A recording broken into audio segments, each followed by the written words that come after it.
Hello friends and welcome back to my new vlog. तर आज सकाळी आम्ही सुरू केला आहे व्हॉलीबॉल. तर सगळेच जण नवे असल्यामुळे खूप मजा येते. सुरुवातीला तर सगळेच जण बॉलला भिवूच लांब पळू लागली. हाताला बॉल खूप लागतंय म्हणून कुणी कत्ता मार, कुणी टोपली घे.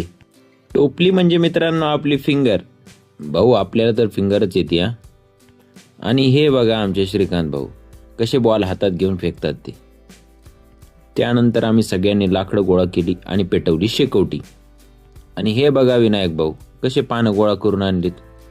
नंतर पोरं म्हणले की करा की ब्लॉग सुरू, पण त्यांना काय माहीत मी आधीच ब्लॉग सुरू केलाय. आणि हे बघा कुणी हातशेक कुणी पायशेक असं सगळं चालू होतं. मयूर भाऊला वाटलं आता हे पोरं काय जात नाहीत, ते कंटाळून निघून गेले जिमला. तर हे बघा मयूर भाऊनी सुरू केला आपला ब्लॉग. नंतर पोरं म्हणली नवीन वर्षाचं काहीतरी होऊन जाऊ द्या ना. मग काय आणला केक आणि टाकला कापून. आणि हे बघा वैभव भाऊ म्हणले या केकचा सुपडा साफ करतो. त्यानंतर मयूर भाऊ म्हणले मालेगावच्या यात्रेला तर येऊ दिलं नाही, पात्रीच्या उरसाला तरी चला. मग काय निघालो सगळेजण उरसाला. मग मयूर भाऊ म्हणले उद्या चाललो पुण्याला. मग त्याला आजच केला टाटा. मग काय आलो बाबा पात्रीच्या उरसात. आतमध्ये आल्यानंतर कळतच नव्हतं की कशात बसावं ते. मग म्हणलं सरा इथला फेरफटका तरी मारून घ्यावा. मग पोहोचलो बाबा या खेळापाशी. भाऊ म्हणलं सगळे ग्लास पाडले की 200 रुपये. मी म्हणलं ट्राय करून बघायला काय हरकत आहे, जिंकलो तर 200 रुपयात आपला खर्च तरी निघन.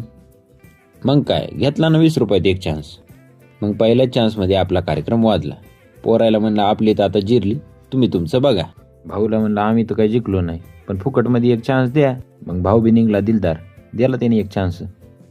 विनायक भाऊला आला जोर, त्यांनी काढली 50ची नोट आणि घेतले 3 चान्स. मयूर भाऊनी सर्वात पहिले केलं बॉलचं ट्रायल. मग तिन्ही चान्समध्ये त्यांना बी हातात काही गावलं नाही. मग पोरं म्हणले हा तर फसवा खेळ आहे. उरसातून जाऊ लागली ही रेल्वे. मग त्या ड्रायव्हरला बी म्हणलं मला बी घरापर्यंत सोड. मग काय नीट आलो घरी आणि रात्री गेलो छतावर. आणि इथं सुरू होती आतिषबाजी. आतिषबाजी बघत केली नवीन वर्षाची सुरुवात. If you like this video please follow me. आणि सर्वांना नवीन वर्षाच्या हार्दिक शुभेच्छा.